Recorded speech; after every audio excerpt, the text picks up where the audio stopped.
Welcome to PETV Presentations. This is Season 1. This will be Episode 12. Today we have a very special good guest with us. Doesn't really need an introduction, but we'll go ahead and give it anyway. Today we have Rob Avis with us. So Rob has over 20 years, along with his wife Michelle, of combined experience in engineering, project management, ecological design, and sustainable technologies. They own and operate Adaptive Habitat, which is a unique and leading-edge property design and management company in Calgary. Today we have a lot of people coming in from Calgary. Welcome, everybody. Rob's skilled professional engineers they have skilled professional engineers at Adaptive Habitat. They offer a depth of practical experience in building science and appropriate technologies like solar, wind, and combined heat and power, as well as rainwater harvesting, agroecology, ecosystem engineering, soil regeneration, and on-site wastewater treatment, septic design. They've got a ton of videos. If you haven't already checked out Verge Permaculture on YouTube, there's a lot of videos in there, a lot of great information. Go ahead and go there and subscribe. Both Rob and his wife Michelle hold a Bachelor of Science in Mechanical Engineering from the University of Alberta. They interned at the Folk Center for Renewable Energy in Denmark and co-founded Verge Permaculture in 2008, which is now an internationally recognized and award-winning regenerative design consulting and education center. We are very happy to have with us today Rob. So Rob, welcome. Hey everyone, glad to be here. I'm just going to share my screen here and I guess we'll get into it, hey? Absolutely. All right.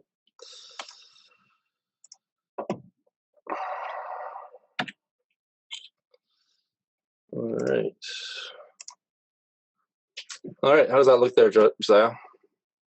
Good? Yep, everything looks good. All right, great. Well, thanks for having me, guys. I'm going to spend about an hour today talking about resilient homes and acreages, but before I get into it, I thought I'd just let you guys know a little bit about myself and why I have the perspective that I do. So as Josiah said, both Michelle and I are mechanical engineers. We live here in Calgary, but we travel right across Western Canada and actually the world and have traveled around the world. And originally, actually, we started off as oil and gas engineers. So we were designing pipelines, gas facilities, basically everything to do with taking oil and gas out of the ground and getting it to market. And I want to just start by stating right now that I don't have any grudges or anything against the oil and gas industry. I think oil and gas is an incredible resource. I just think it's being misused generally. And so we take a very pragmatic approach to energy. So we ended up leaving the oil and gas industry because we saw a lot of status quo. We didn't see a lot of people talking about solutions, and we heard a lot of stuff about the problems. And so we started by traveling to Denmark, actually, to the Folk Center for Renewable Energy, because we understood energy and we could wrap our heads around it. And while we in North America were talking about how renewable energy, like replacing fossil-based electricity, motive power, and power for our homes was not possible, in Denmark, they were actually making it happen. And so we started questioning everything that we believed in before.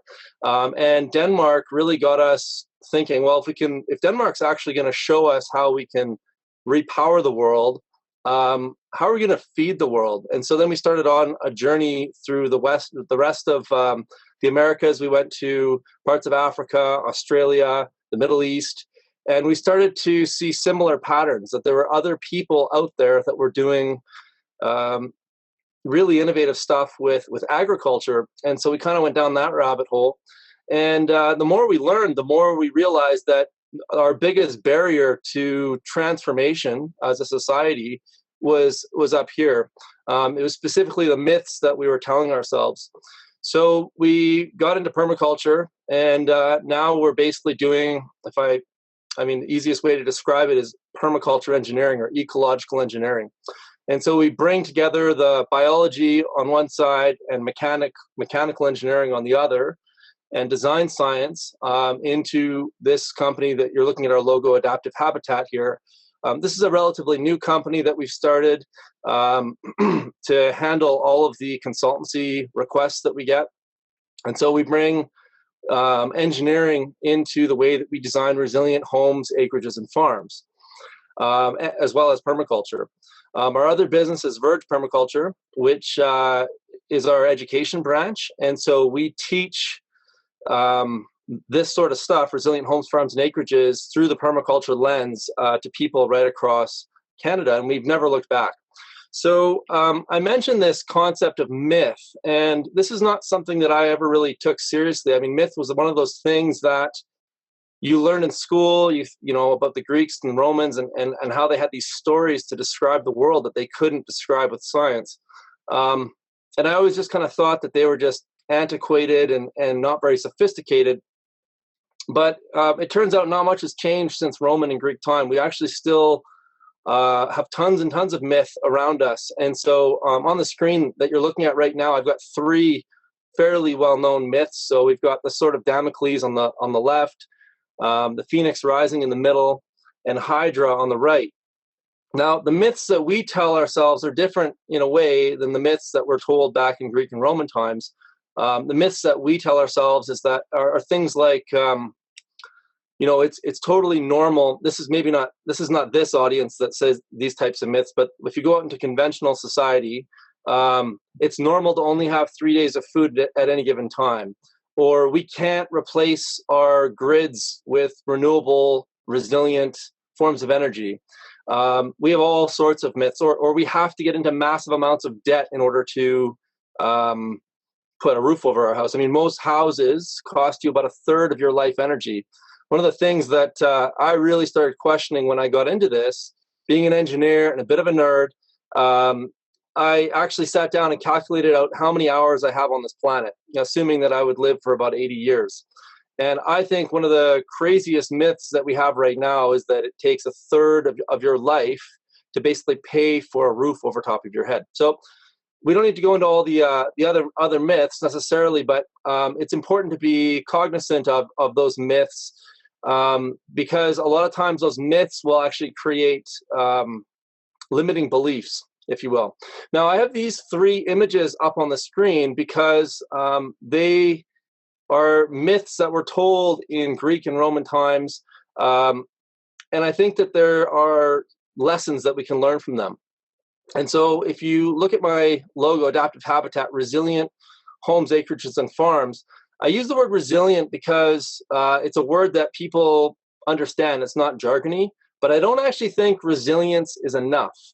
And here's why. Let's just go through these myths quickly, and then we'll kind of do an overview of what I'm going to cover today.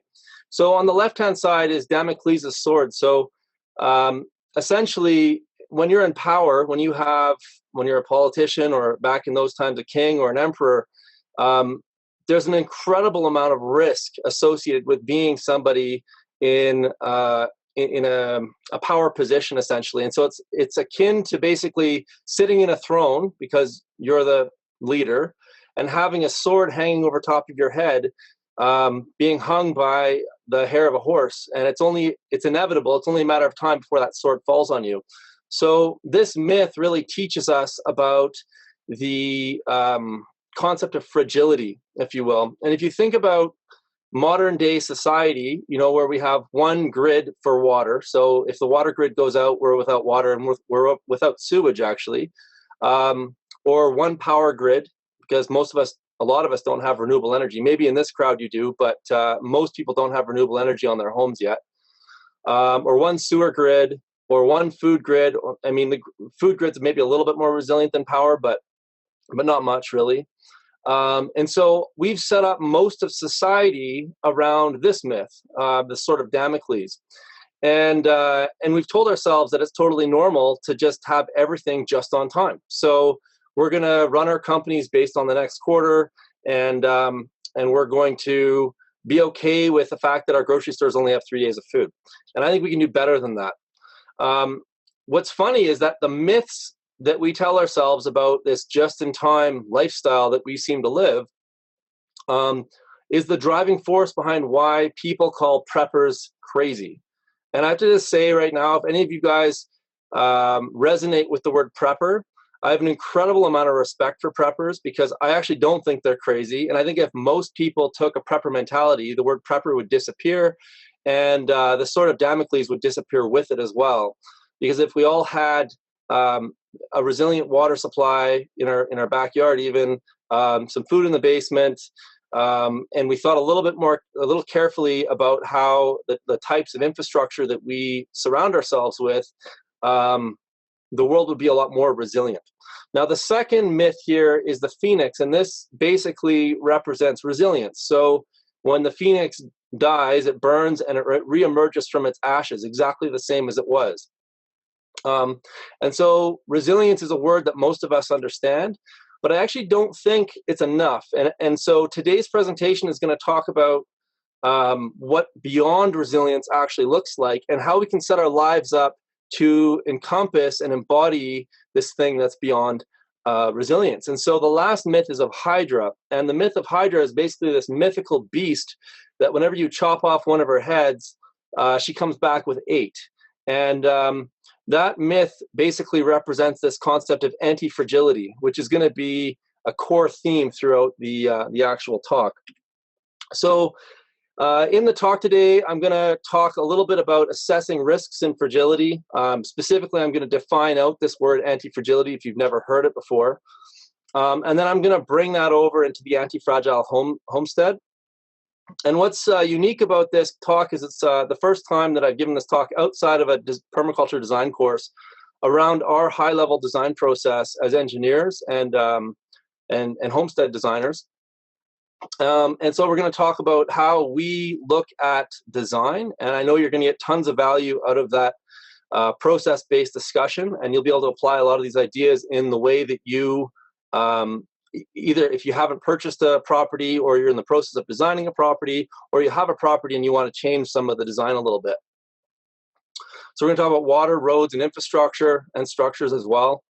And then I'm going to finish off with some examples so that you can actually wrap your head around some of these ideas that I'm talking about. See, these are projects that are either being built right now, or in the design stage, or complete.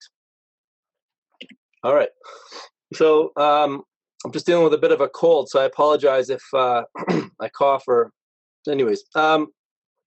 So this slide, black swans lurk among us. Black swan may be a terminology that you've never heard of, but I like to, it's a nice way, or it's an interesting way of describing the things that most preppers are gainfully aware of.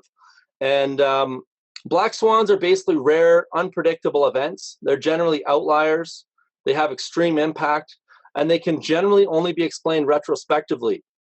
So basically, they're not predictable, they're massive, and they can change the course of history. And you can have black swans of different level, but basically, the reason the black swan analogy is used is that there aren't many black swans out there. Most swans are white. In fact, they didn't realize the existence of black swans until about 100 years ago, when somebody noticed a black swan in Australia. And so what's interesting about that story is that if you're an ecologist and you are just always observing white swans, through statistics and inference, you might think that all that exists out there is white swans, until one day a black swan occurs. So examples of black swans can be things like the Fukushima meltdown, major earthquakes, floods, fires, food disruption could be a black swan, energy disruption. I mean, the power outage on the eastern side of North America that put 50 million people out of power for 3 weeks, I believe, that was a black swan. And luckily that black swan didn't happen in the middle of winter. We would have had a lot of people that probably would have died because of that. So if they're unpredictable, they're massive, and they have a huge potential impact on the planet or on our society, what do we do about it? It's kind of a bit of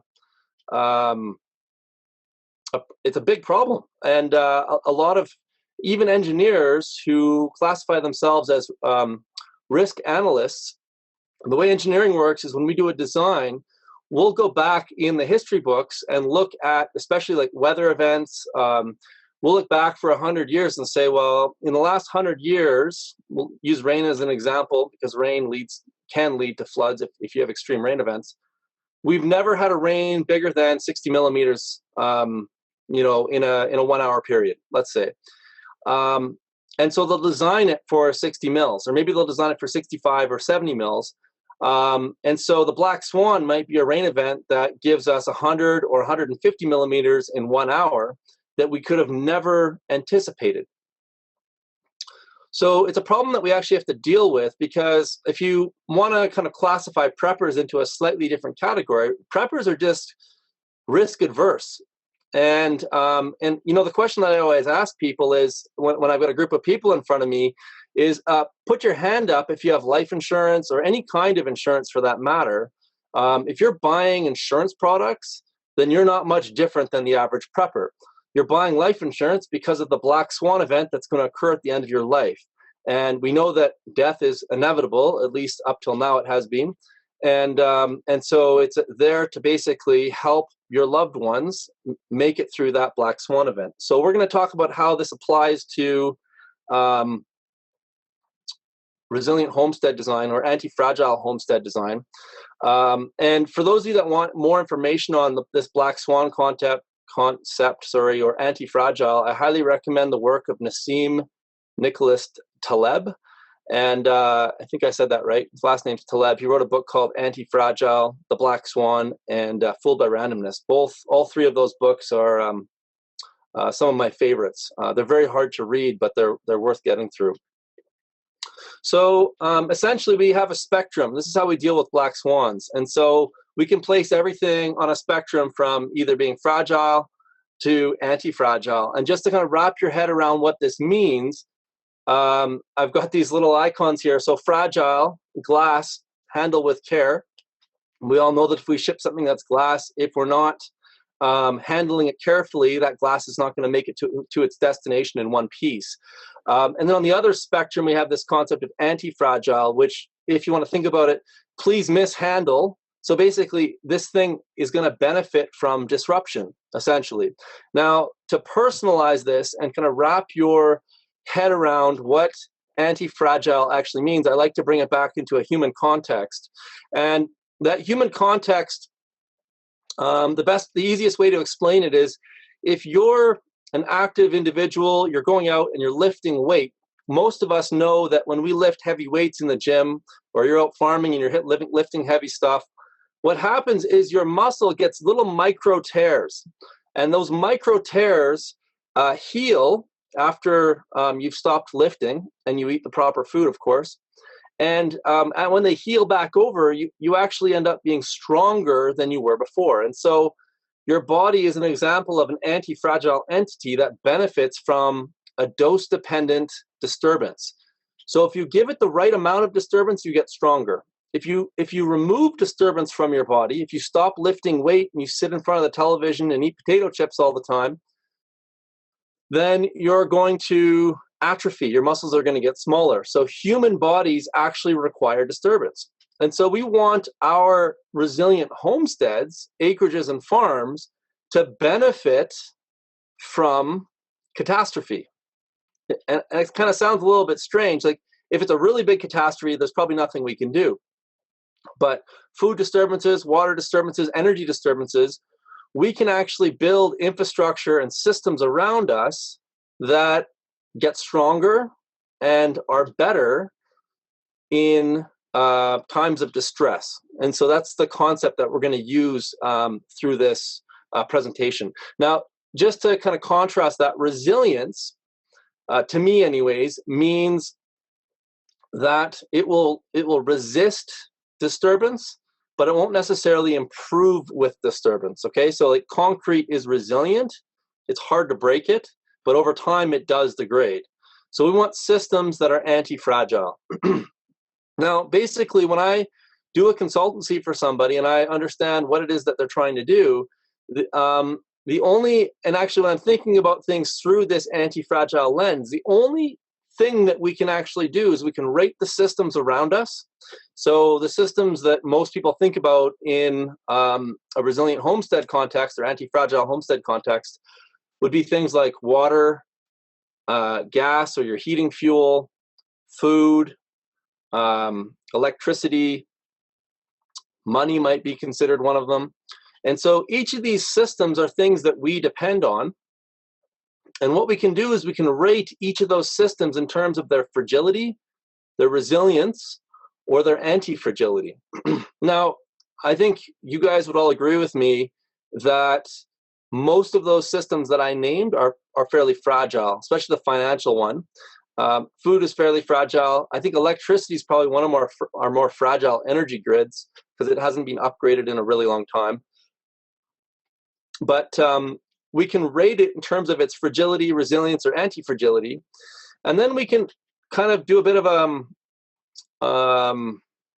mind game, if you will, and try and understand what would happen. We can't necessarily predict the black swan that would take those grids out, but we can kind of, in our head, imagine what would happen if power was gone tomorrow. Most of you are going to know the answer to this. Well, if I've got solar, backup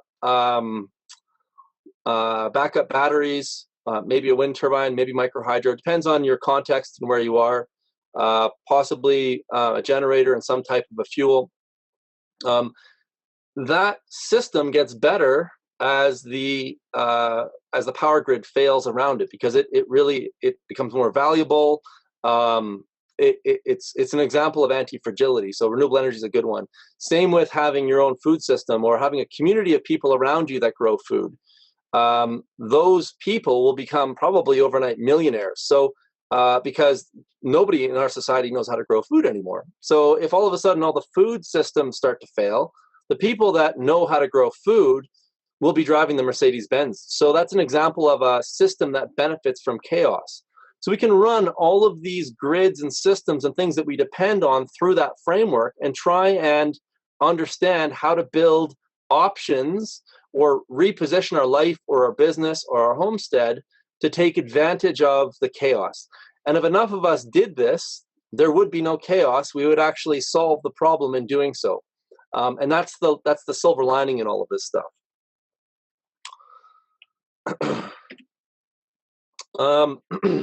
Actually, I'm just going to say one more thing on that last slide. The third point, find asymmetric ways to hedge against it. A lot of the things that we can do to actually hedge against these black swans don't cost a lot of money. Some of them do, but I really love finding those solutions that don't cost a lot. So I'm going to talk about a few of those today as well. So again, let's just start with a common context about some of the factors that actually cause the fragility that we find ourselves in right now as a species, as a society. Generally, energy is used to make up for design shortcomings. I see this all the time as an engineer. If I had a chalkboard available to me, I'd write the number 1200 up there. And 1200 is the temperature that natural gas burns. And most of us heat our homes to 21 degrees Celsius. Now, if you're in the United States, your home is probably set to 70, 72 Fahrenheit. And I don't know what the Fahrenheit equivalent would be for natural gas, but it's probably 2,000 or 3,000 degrees Fahrenheit is what natural gas burns at, or propane, or diesel fuel, or fuel oil. These fuels, heating your house with these fuels is like cutting butter with a chainsaw. And so when you're using these incredibly densely packed fuels to heat your home, you can design the worst house in the world and it will still stay warm. And so we have to take energy into account right from the beginning, because a lot of these crummy houses that depend on this energy are far from anti-fragile in the event that we have a grid collapse for the specific energy. So even my house, the house that I live in right now, even though it's super insulated, the furnace still needs electricity and natural gas. So if the electricity grid goes down, luckily I have a generator. That's my insurance policy. But if the electrical grid goes down, that furnace isn't working anymore. And I actually also have a backup stove upstairs that can run without electricity. But most people, without electricity, their houses would freeze, the water lines would burst, there'd be some really dire consequences, and we get very cold winters up here. Number two, there's little to no observation of ecological forces and services. It's amazing how many people build on floodplains or on alluvial fans, which are basically not only prone to flood, but prone to mudslides, or in avalanche zones. There's just not a lot of consideration. A lot of value goes into view and aesthetic, and those are very important, but not at the expense of your life or your life savings, or probably your most valuable asset, which is your property. So it's really important. In permaculture, we call this sector design, but we look at watersheds. I'll talk a little bit more about that in a minute, with regard to how we look at the ecological forces. Ecological forces are always the trump card. They always win. You cannot win against these. So the best thing that you can do is to understand what those forces are, and in a very kind of Taoist way, design around them, or even use them to your advantage. Excuse me. Everything's source to sink. I see this all the time. So septic effluent is my favorite one to pick on. We build septic fields, and we look at the effluent as a waste product.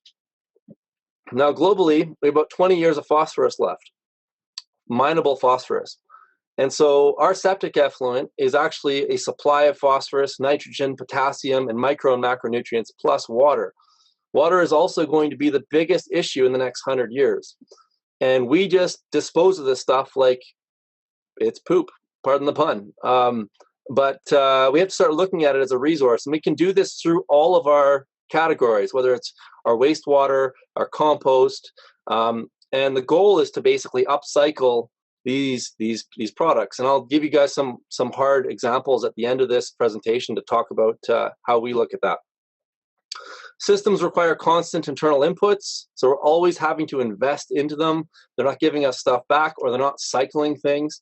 NASA has this great saying, that 1 is 0 and 2 is 1. So most of our systems have no redundancy. And then when we put redundancy in there, people think we're crazy. But we're not crazy at all. It's this mentality, it's this myth that we live on that's actually just crazy. So just-in-time delivery, and our critical systems are usually lacking redundancy. Lack of integration, so we're not connecting elements together. That can create a lot of efficiency and a lot of resilience or anti-fragility.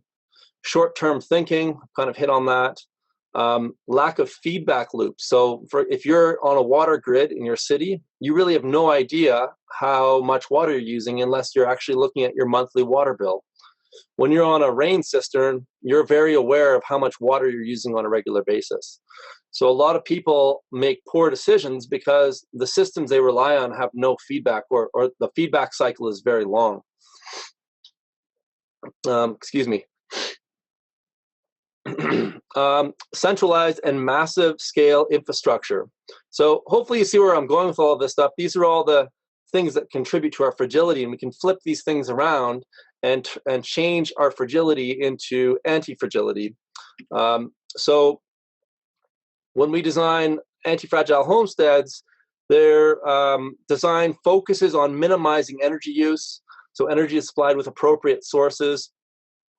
Everything's placed with ecological forces in mind. So we look at how those forces interplay on the property, and then design accordingly to harness or reject, if we can, those forces, so that we're not causing problems on our property in the future. Cyclical design is really important. So waste is always cycled up into resource. Everything is used multiple times. Designs are enduring, repairable, solid state, and low tech where possible. Really, really important. One of the things I started learning as I got into permaculture, or calling myself, was a mechanical or an unmechanical engineer. So trying to design those machines out of the system as much as possible, because machines fail. So whenever we can create systems that don't require many moving parts, that's a success. System inputs come from other system inputs. So I'm going to give some, rather than me just describe this, let me give you some examples that are coming up here in a few minutes on how we look at that. There's lots of opportunities on homesteads to do this. We always design redundancy in. So you don't have one heating system, you have two, and they work harmoniously together. Or one is waiting, ready to go in the event that the other one fails, because a lot of heating systems require mechanical systems. And every element has multiple functions, so we're trying to build that multiple functionality into most of the things. Long-term thinking. So a lot of the clients that we work for are thinking about, how this homestead is going to work for their kids or their kids' kids.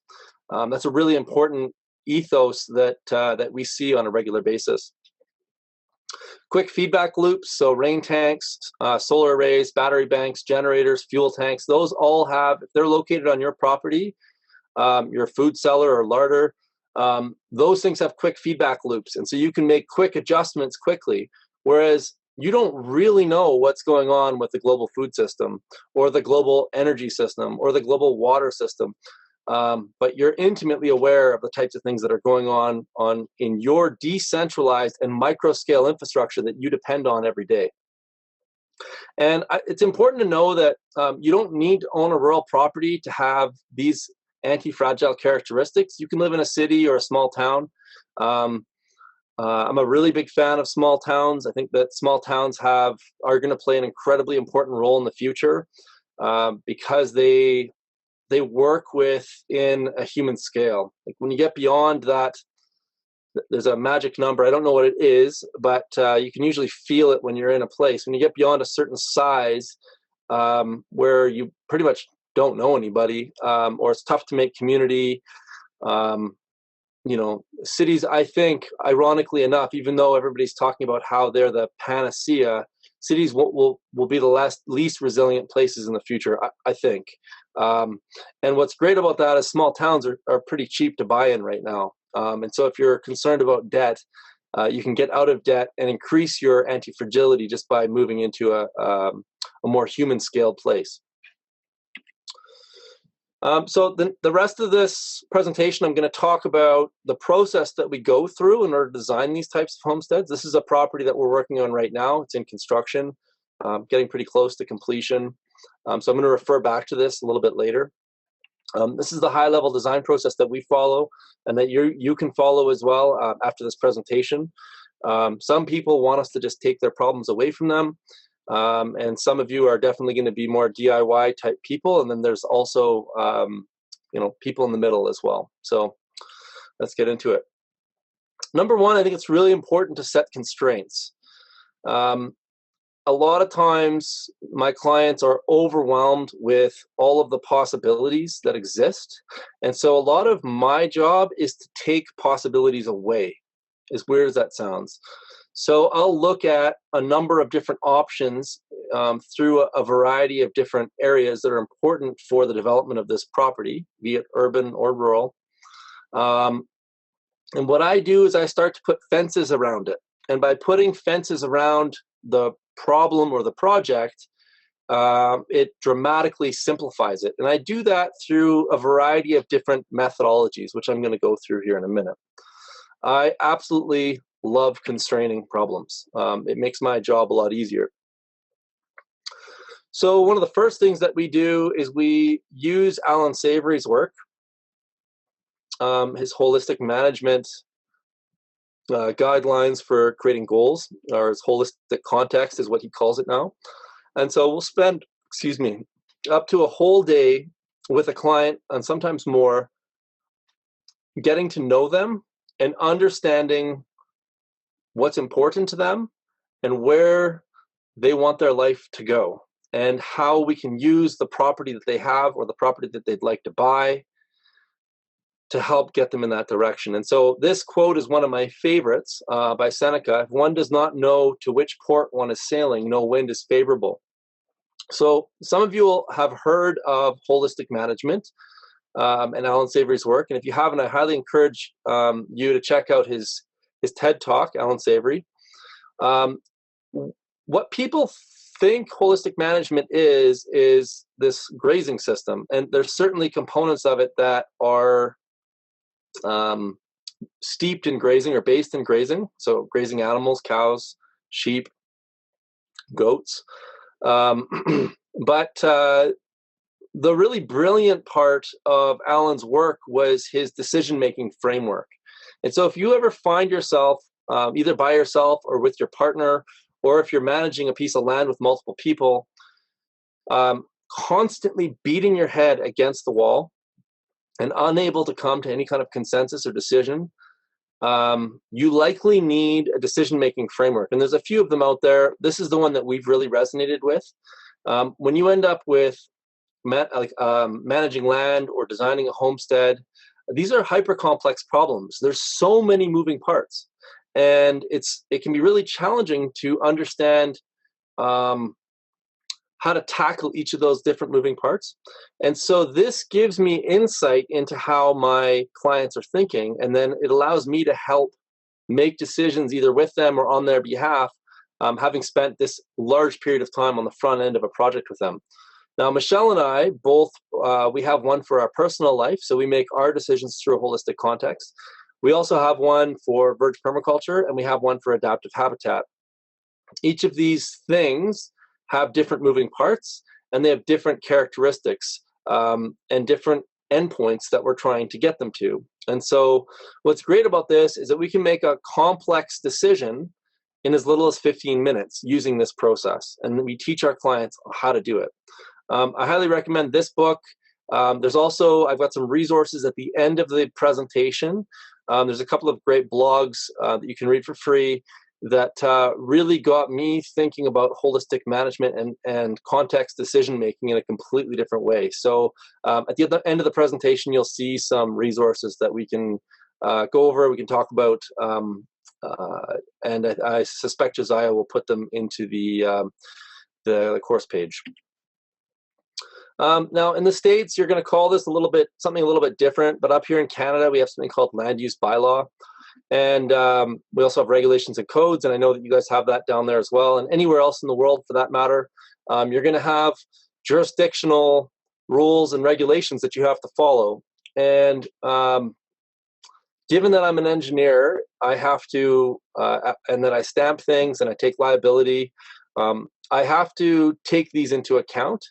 So I always start a project off by reviewing the land use bylaw and understanding, again, where those fences are. So can I use gray water? Do I have to use septic? What are the building codes? What are the energy guidelines? What's the electrical code look like?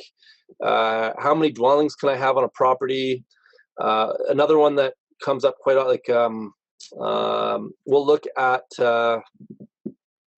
access. So sometimes if your property is off of a major thoroughfare, you might only have the opportunity to gain access to that property in a couple of locations, which could be a make or break situation. What kind of businesses can you run on the property? We're really big into revenue generation. So if you're going to have a property, it might as well make you some money at the same time. And this is really important because it's easy, depending on where you are, to ignore the land use bylaw or the codes or regulations. And you might be able to get away with it in certain parts of the country where the population density is really low. But if that doesn't describe your situation, then the last thing you want to do is be spending your life energy, those precious 600,000 hours, pulling your hair out, going to court, trying to satisfy the authorities that you're surrounded by. So we take the extra time to do that due diligence on the front end and understand what's possible and what's not possible. A lot of times there's opportunities to do creative things within the land use bylaw. You just have to know how to interpret them. And so we help our clients to try and do that. And sometimes we'll have insight with regard to what's happening down the pike. And so, for example, right now, the Canadian Standards Association and the NSF, National Standards Foundation in the United States, are creating a joint standard for rainwater harvesting. So in North America, we're going to be able to harvest rainwater, drink it, use it for all sources in our house legally. And so if I know that code is being developed right now and I have an idea of when it's going to be available, I can anticipate that, and I can design that sophistication into the property on the front end so that when it is legal, it becomes a possibility for those clients to utilize that resource. So for those of you that have taken a permaculture design course, one of the most valuable lessons in a permaculture design course is this idea of water, access, and structures. So we have a variety of different survey tools that we use, one of which is a drone, a quadcopter. We also can get satellite imagery. We use transit and laser levels. It all depends on the property and what we're trying to do. But the first thing after we do that land use bylaw assessment and the goal setting, sometimes those things will happen concurrently, is we'll actually do a full watershed analysis. Now, the watershed analysis basically tells us about all the contours on the property, how water moves from one side down to the other, or in multiple pathways. And from there, because we know that structures or roads and access generally don't like water, and plants and biology generally do like water, sometimes they don't, but most of them do, then it instantly constrains the property. In fact, having a good understanding of how to look at a property through this lens, water access structures, I kind of joke about it. I'm an engineer. I'm not a landscape architect. And so I don't look at things through the aesthetic lens. Although I do think that Buckminster Fuller said it correctly when he said that I don't take aesthetics into account, but by the time I'm done, if it's ugly, I fail. So I literally look for water patterns in the landscape. And those water patterns do, I would say, 60 to 80% of the work for me. Once I know how the water is moving through the property, it instantly constrains where buildings should go, where roads should go, where footpaths should go, where ponds should go. And a lot of that work actually gets done for me. So that's the pattern of the property. And we use these tools that I mentioned to basically give us an assessment. Now, on the, if you look at my mouse over here, this little box right here is also another really neat tool that we use, and we get that by using GIS. So we use Quantum GIS, which is an open source or version of GIS. So Esri is the paid version. It's like $15,000 a year. Quantum is available for free. You just have to learn how to use it. This little table right here gives us a clue as to the number of acres or hectares of land our drainage is actually moving across. And so, or sorry, how much drainage, how much, what our watershed size is, sorry. So if our watershed is 10,000 acres, I can do some quick math and figure out what my peak flow or what a black swan flow might look like coming through my property. And all these little rills and riffles going through the property are essentially water flows, okay? So it gives us a really unique insight into how water moves across the property. Now, a lot of these insights you can actually garner just by going and walking the land, but having a two-dimensional resource that I can pull up on my computer or print out when I'm doing design is extremely valuable, and it really increases the quality of work that we can do for our clients. So I've included this table right here. So that's an example. In this case, we have it in square meters of catchment. And so it's really easy to calculate what my overland flow is going to look like in different scenarios. What I'm not showing you here is we also do a complete soil analysis on the property. So from there, we can start making some assumptions about what infiltration and overland flow are going to look like as well. So watershed considerations, watershed quantity and quality analysis, so rainfall, snow, stormwater, and adjacent well analysis. We'll even go into the government record and look at adjacent properties to see the quality of the well water they're getting, the depth, the flow rate. Knowing that doesn't necessarily mean that we're going to hit a well of the same quality, flow rate, or depth, but it gives us some ideas about what's possible. So, for example, if a neighbor has really, really bad water, we may make a decision on the front end to not spend money on a well because the water is really bad, and instead invest that $5,000 or $15,000 in drilling into a more sophisticated water harvesting system, either on their shop or on their house. So it's really important to do water analysis. We look at floodplains. We obviously don't want to build in floodplains. Floodplains are exceedingly productive spaces for grazing if you get the timing right, but not good places to put a house. And I know that sounds totally obvious, but it's amazing how many people build on floodplains. Alluvial fans are essentially geologic formations that form typically when you're in the mountains or in the hills. They're these conical shapes, and they could be a very high risk areas to build on. In the resources below, I've got some blogs specifically on building on alluvial fans, because I've seen a lot of people build there, and it's a total disaster, or it can be. Groundwater, we want to know where the groundwater on the property is, how deep it is. That's going to affect things like septic fields, gray water, basements, all that stuff. I think that building with sump pumps is a bit of a type 1 error, and a lot of times it's because people haven't done their due diligence on the groundwater. On-site water sources, we've talked about surrounding water sources and their resilience, wells, water co-ops, municipal water, wastewater opportunities. So are you allowed to do septic?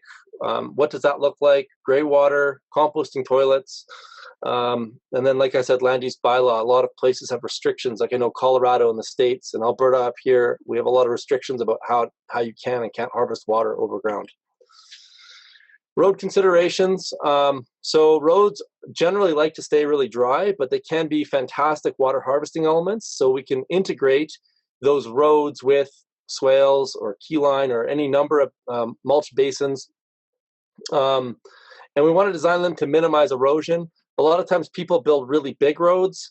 They're expensive to maintain. They're hard to shovel in the wintertime if you've got snow. I really like to minimize the size of the road if that's possible, just to save money so we can invest it in other things that will provide more resilience or anti-fragility. Roads are expensive, and I think it's important to understand high-grade versus low-grade roads. Not everything on your property has to be a high-grade road, so keeping that in mind. And then trying to, like I mentioned, multiple functions. So we want harvesting surfaces, coolth storage. I'll talk about that in a few minutes. You've probably never heard the word coolth, but I'm going to introduce you to that concept in a sec. Fire breaks. Roads can be used to, if you're in a fire-prone area as a disaster, that's a black swan. We can use roads to mitigate that. And a gathering space for community events and things. That should be designed into the property as well. I kind of mentioned this, but on raw land, make sure you know where you're allowed to get access onto the property. Sometimes they'll want you to access the property right where there's a major waterway or a seasonal creek, and that is a total disaster. So it's really important to understand what kind of restrictions you have to getting access onto the property. Sometimes properties will require you to have easements, and that can be really politically challenging as well. If your neighbor decides to take away your easement, you might not have access to your property. So it's really important to consider all of these things. Structure consideration. So this is all in the negative, but you can kind of flip it around to the positive here. But most structures are oriented in the wrong way. So we want to orient our structures in the right way towards the sun. Just orienting your building to south will cut your heating bill down by 50%. Most systems don't integrate systems together. And again, I'll give you some great examples here coming up, but everything's kind of single use. So your septic field is just for getting rid of wastewater. It doesn't do anything else for you. That's really expensive when you have to spend $30,000 or $40,000 to put in a septic field. A lot of structures rely heavily on fragile infrastructure, specifically electricity or a water grid, or even a well. Like if you have a well and you don't have a backup supply of power, you have no water in the event of a power outage. Most would not survive a central infrastructure blackout. I think that's a type 1 error. It's a major failure in the design process. They're placed in the wrong location on the property, either for view or any number of other reasons. So there should be some very specific characteristics or considerations with regards to where buildings are placed. And each building is going to have different design criteria. They don't take those natural forces into account, and they don't create cyclical systems. So we're going to talk a little bit about that now. We're getting close to the end here. I've got a few more slides to go. this property, I already showed you the picture of it. So we got involved with the design of this house right from the beginning. It's a hyper low energy home. Its peak heat load is about 12,000 BTUs, or a tiny little Weber barbecue. So a 500-gallon propane tank will last about 12 years between fills, which is awesome. It does have propane as a backup heat source, but the majority of its heat comes through passive solar gain. And it has solar thermal panels and solar photovoltaic. So we have electricity, thermal, and long-term fuel storage. I like propane as a fuel because it doesn't go bad. And it will stay indefinitely in this tank, and we can use it for both heating and for backup generation. So propane is a big fan of propane. Because we got involved with the design of the house, we actually use all the septic effluent to grow a shelter belt. So shelter belts can reduce the heat load on a building by up to 50%. So this house is oriented properly, and it has a shelter belt protecting it. What you can't see is the shelter belt on the other side of this property here. So this is north up here, as you can see with this arrow right here. So every time they flush the toilet, they basically grow trees. And I probably shouldn't swear on here, but we call this a shit belt or a shit. I won't swear. Well, I already did. Anyways, this row of trees, what is a septic field? A septic field is basically a really expensive irrigation system. And so, but just by changing some of the design components around, we can use that nutrient-dense effluent to do something else for you. So yes, the field costs 30 grand, but the value of this shelter belt in the long run is going to at least add $30,000 of value to the property, if not more. We have a greenhouse, root cellar, canning kitchen combination. So this is actually a passive solar greenhouse. One of my specialties is passive solar greenhouse design. And so this is our second revision to our passive solar greenhouse. And I'll talk a little bit more about that. I've got a drawing of that coming up. Pasture for livestock, aquaculture, swimming, fire suppression, and drought proofing. So this swale on the bottom is going to provide a fire break for us from the south, which is where our fire sector comes from. We've got a resilient supply of food with fish in here, constructed wetland for cleaning up water, and then we also have a recreation space for swimming in this pond. We've got a little bit of a fire circle here, and then all of these trees that we've planted are coppiceable, which means that they can be cut and they'll grow back again. So these trees are designed to actually provide the long-term fuel source for this house. Unfortunately, we haven't been able to find a fireplace that's small enough that won't overheat the house, incredibly overheat the house. So we're going to put the fireplace in down the road when there's a CSA-approved fireplace that can put out a small enough amount of heat. It's coming. It's just going to be a matter of time. The other interesting little piece of technology in here is in constructing the driveway, we actually have a cool harvesting mechanism. So we can preheat all the air coming into the house by using a ground loop. So it's kind of like geothermal, but there's no refrigeration system. And that was because it's an off-grid house. So we don't have a lot of electricity to play with. So for every unit of energy that I use to push glycol underneath the road, I get about 28 units of energy back.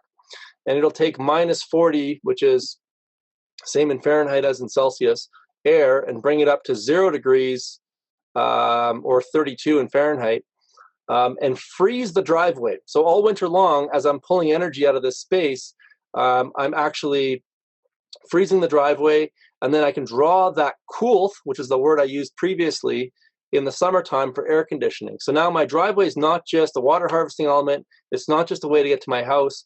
It's actually also an element that I can use to preheat air in the winter and pre-cool it in the heat of the summer. In addition, this house is set up entirely for rainwater harvesting, which will, when it's legal, provide all of the drinking water for this family. So some examples of resilient infrastructure include passive solar greenhouses. That's our first version. The new design is quite different than this. This is a great wood stove out of Germany, actually, called the Walltherm. It actually heats water and space at the same time, and you can change its configuration to do slightly different things. I love elements like this that do more than one thing. This is a project, I've got a YouTube video on it. We looked at a prefabricated house, and we can actually pull the heat out of the attic, out of this house. Instead of exhausting it into the atmosphere in the summertime, we harvest that heat and we store it underneath the house. And because of the way that we insulated the air system, we actually can receive that heat back in a 6-month period of time. So we call that annualized geo-solar. What's great about it is that the materials we use for this system cost about $3,000, and they're going to dramatically reduce the heating bills and increase the thermal comfort and the resilience of this actual home itself. So they're really great on mobile homes, but we can use them in greenhouses. We can use them on pretty much any house if we can get access to it before. And there's sometimes even retrofit opportunities that can exist with these annualized geo-solar systems. We can talk more about that in Q&A when I get there. We design green, eco, and resilient septic fields. If we can't use gray water, which is my preferred method, in British Columbia, all the codes are changing there. Gray water is going to be legal. So Adapted Habitat's going to be designing kind of hybrid septic gray water systems. So the cost should come down and the resilience is going to go up. But in Alberta, Saskatchewan, Manitoba, where gray water is not legal yet, we find other ways to use that effluent and benefit the homestead and the people living there. Solar is a no-brainer. And root cellars, I think root cellars are going to have a really big comeback in the coming years. I think if you're looking for a business to get into in this field, any of these areas are going to be really valuable. And so these are all examples of some of the resilient infrastructure that can be put in. So I'm going to talk a little bit more about each of these here coming up. So here's a closer picture of the annualized geo-solar. You can see we're sucking hot air out of the attic. We're pushing it underground and storing heat underneath the house.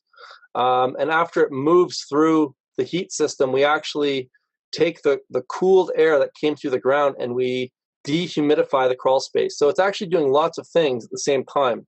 It's dehumidifying, it's storing heat for the winter time, and it's cooling the attic down, which actually reduces the temperature in the actual summer. So if you want to see more on this, check out my YouTube channel. There's a video there on annualized geo-solar, and I take a bit more time to describe it. We've talked a little bit about heat and cool storage. So that loop I was referring to earlier runs underneath this driveway here. So let me just show you. If you can see my mouse there. So it's a 400-foot loop that comes up into the garage where my heat recovery ventilator is. And all summer long, I'm basically creating permafrost underneath this driveway to preheat that incoming air. Right now, or in about 10 years, the world's going to use more energy to cool air than it is to heat it. So these types of technologies are really gonna take off, and we definitely will be deploying these in a lot more homes going forward. There's lots of ways to deploy this. We can use this for making earth fridges. So a root cellar is kind of like an earth fridge, but we can add a little bit of sophistication to a root cellar by doing things like this. Earth tubes are another option. So air-earth tubes where we actually draw air underground and pre-cool or preheat it. I really like it because if we're already going to be doing earthworks on the property anyways, it can be a small addition or a small cost for a huge amount of resilience on the property. And these systems don't require compressors or heat pumps, which is why the wattage is so low. And so they're good for off-grid homesteads, but they're also good for on-grid situations as well.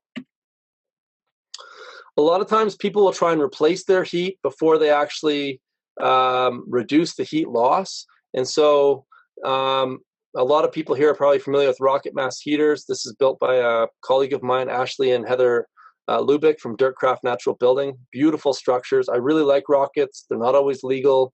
They're inexpensive though to build, so it's a good skill to know how to build one. The approved version are these masonry heaters, but they're like $15,000 to $30,000. Generally, you have 5 to 10 metric tons and a similar combustion process. Sorry, I keep putting my mouse on the wrong screen. This is a unit out of Germany, a Warmbaron, I think it's called. It's a water heater, so you can heat hot water and do hydronic heating with it. Most places you're going to need to put a some sort of backup petroleum-based heat system in, so that in the event that you want to go away for vacation, you don't have to worry about your house freezing. And so hydronics are a great way to distribute heat. Doesn't always make sense. It's all going to depend on your context. And then the old-fashioned wood stove. Huge fan of them. I think most houses should have them. It's a great way to offset how much fossil fuel you use, and they're definitely not $30,000. I could spend an entire presentation talking about power, and I'm not going to because I'm running out of time here. But you got solar. I think the two things that I'm going to hit on here, the ones that probably are unique to the way we look at things, are the generators and the panel design. So a lot of people will buy a generator for their off-grid or their homestead. I think pretty much everybody should have a generator, to be honest, given our electrical grid. But people generally will just buy an inexpensive air-cooled generator. And sometimes you can find these generators, these used generators that are actually water-cooled. So that means that they actually have a radiator fin pack that will take heat away from the actual engine. The reason I like those is that with a little bit of modification, as long as you're not losing the warranty by doing this, you can use the generator to generate electricity, and you can also use it to heat up domestic hot water or even space heat. So in the dead of winter, if you're running your generator for 2 or 3 months, most generators only can turn about 25% of the fuel into electricity. But when you can harvest the heat off of the water cooling jacket from the engine, we can get that efficiency up to 75 or 80%.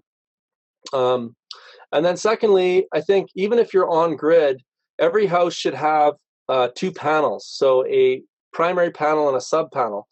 The sub panel should be set up with all of your emergency loads. So these things might include things like refrigerators, a few lights in your house, your furnace if it needs electricity, anything that has to operate all the time. And instead of buying a battery bank that will meet all of your needs, I like to recommend to my clients that they get a battery bank that will keep these emergency loads on the sub panel running for 24 to 48 hours. And so the battery bank becomes a lot smaller, it's a lot more affordable, and you know that in the event of a power outage, you're going to have enough power to keep all those absolutely essential loads running. These systems are far less expensive to deploy than a full off-grid system or a system that provides 100% redundancy. We don't need 100% redundancy. We need about 50% redundancy, or maybe even less than that. And that can have dramatic cost implications in the cost of your system, both in the collection of solar, wind, micro hydro, and also in the storage, as well as the size of the generator as well. I just like this propane tank, so I put it in there. I think everybody should have a propane tank with garden gnomes on it. I think that's all I'm going to say about this slide here. We can talk more about fuel if you guys want in the Q&A. Wastewater, I've seen it all, or a lot of it anyways. So this is a gray water reed bed. It was just about to be replanted, a composting toilet, a gray water mulch or branch drain with mulch basin, gray water system, septic as we spoke about. I think just discarding of your wastewater or of your human manure is a huge opportunity lost. Like I said, we have 20 years of phosphorus left on this planet. That's not a lot. My little kid's going to be 25 when there's no phosphorus. If you've seen that movie Interstellar, we're getting closer and closer to that scenario right now. And I just saw actually an AI-driven tractor. So I think we really have to get over the ick factor and our human biases around human excrement and look at it as an opportunity. If you're not into composting toilets, then look at using your septic effluent in a more productive way. It can be absolutely incredible. The neat thing with using septic effluent is you start to change your behavior patterns as well, because if you know that effluent is feeding a food forest or a shelter belt or a fuel hedge, you might put different things down the drain. And so I'm a really big fan of creating those tight feedback loops. Generally speaking, the other thing I'll say about composting toilets, there's only really 3 composting toilets that I recommend out there. And other than that, I haven't seen ones that, well, I guess it's probably 4, but I know I keep changing my mind here. But basically, these are the ones. The bucket toilet costs $5. You can't screw this thing up. If you read Joseph Jenkins' book, The Humanure Handbook, you'll be on the right path. That's the one. That's my favorite one. Number 2, there's a toilet called the Phoenix. They're 15 to 20 grand. I recommend them because they work, but I don't like them for the price. Number 3 is the Clivus Multrum. Those things have a very long track record of success, but they're also quite expensive. And then 4th, there's some pretty good kind of DIY systems. Milkwood Permaculture has a couple of them that you can look up and design your own systems. And we can talk about some of those systems at the end. But just a little quick story here. There was an island off of the coast of Washington that lost power for a pretty substantial period of time. And there were residents on that island that continued to poop into their toilets, despite the fact that they didn't have pumpable water. And so they had these mountains of poop in their house. And, even if you don't use a composting toilet, knowing how one works and having one available in the event of a water outage or a power outage is one of those ways. It's an asymmetric way, so it doesn't cost a lot of money, but it brings a lot of resilience into your life. And if you go back into our history, you'll know that in times where we haven't been able to deal with our waste, we've had major, major issues. And so waste is an issue we cannot continue to sweep underneath the carpet. This is one of my most exciting projects that I'm working on right now. And I'll just quickly go through it and then we'll wrap up for the presentation. And this is a perfect example of how to integrate infrastructure to the benefit of all the infrastructure. So what you're looking at here is our next revision passive solar greenhouse. And it has a heat storage mechanism underneath the soil. In fact, this greenhouse is being built in the next week or so up here in Calgary, which is pretty exciting. And inside of it, we've recommended a cedar strip hot tub with a wood-fired stove. You could put a sauna in here as well for dehydration and also for therapeutic requirements. And then instead of canning in your kitchen, if you have a high-efficiency home that's sealed, it doesn't make a lot of sense because you produce so much vapor. So we actually put a canning kitchen adjacent to the greenhouse itself. And so we can move all the food from the greenhouse into the canning kitchen. And I don't have it shown here, but there's a blowout panel right here so that our canning can actually move right into our root cellar. You can't see it on this picture, but there's also a stairway to get into the root cellar on the other side. And then the root cellar has a set of earth tubes. So we're going to draw air through tubes underground to preheat it in the wintertime. It'll get to about 0 to 4 degrees Celsius. And that will freeze the earth and store cold underground. And then in the summertime, when we want to continue to move air through this root cellar, we can bring fresh air underneath in through these earth tubes and pre-cool it before it comes into the root cellar, which keeps it nice and cool. Now, the advantage of doing that, I don't know if you can see it where you're looking, but there's a pipe or a duct that connects, and there's a series of ducts that connects the root cellar to the greenhouse. So the air in the root cellar is about, let's say, 4 degrees Celsius. In Fahrenheit, that's going to be probably 38, 39 degrees Fahrenheit. Even though that's cold, it's still warmer than minus 40 degrees Fahrenheit or minus 40 degrees Celsius. And so we can actually look at the root cellar as a heating mechanism for the greenhouse in the wintertime. The other interesting thing about root cellars is that when you're storing food, especially things like potatoes and root crops, as those things decompose, they produce gases. CO2 is one of them. It can produce hydrogen sulfide. It all depends on the environment that they're in. But if it's CO2, those gases are beneficial to the greenhouse. And if I know that there's fresh air coming into this root cellar on a regular basis, I don't have to worry about asphyxiation because I know that there's fresh air in there for me to breathe. And the plants in the greenhouse, my figs, lemons, feijoas, whatever I'm growing in my northern climate, are going to be really happy about receiving that fresh supply of CO2 all the time. So there's lots of neat ways that we can integrate. I guess the last thing too is that if, when I'm canning in here, all of that steam and heat, that's all going to end up in the greenhouse as well. So a lot of resilience or anti-fragility comes when we analyze things through a different set of lenses, which I think permaculture is brilliant at doing.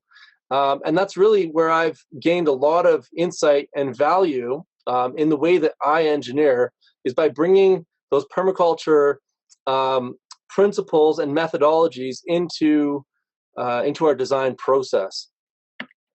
So just to close, and then I've got some resources on the last slide. Process is more important than the outcome. Now, a lot of us will go into a specific property and you'll already have the outcome in mind. And I encourage you to take the outcome, to step back from the outcome or the final picture of it. And you need to know some of that. But the property, if you let it, will actually direct its, I don't want to call it, its ecological strengths, if you will. And when we work with ecology, it actually ends up buttressing us more than we can buttress ourselves by bringing in external infrastructure. We have to work with nature. So when the outcome drives the process, we will only ever go to where we've already been. If the process drives the outcome, we may not know where we're going, but we'll know that we want to be there. It's written by an architect up here in Canada.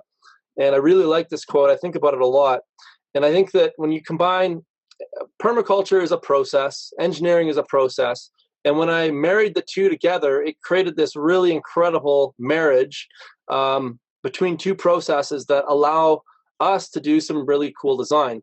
And I've been teaching permaculture design courses now for about 6 or 7 years. I've taught about 500 grads. And we finally took the time to basically distill down a PDC onto one page. And that one page is essentially the process. And I've described parts of it here today. That process allows you to incorporate all of the complexity that I've talked about in a really easy way to ensure that you always end up where you need to be when you look at the right components on the property. I think we live in a really exciting time right now, and I think that for the people who do resonate with that word prepper, who are working towards creating more resilience or anti-fragility in their life, in their community, I think that it's an incredible time to be doing that. I think that there's an untappable opportunity to basically create businesses helping other people to do this. So if that's something that you're interested in, I think that's definitely a possibility.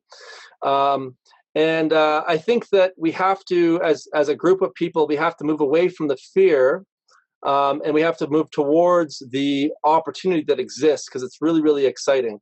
And as more of us become prepared for black swans, which are inevitable, you can't stop them, the black swans should actually become less problematic as we start to change the way that we design human habitat.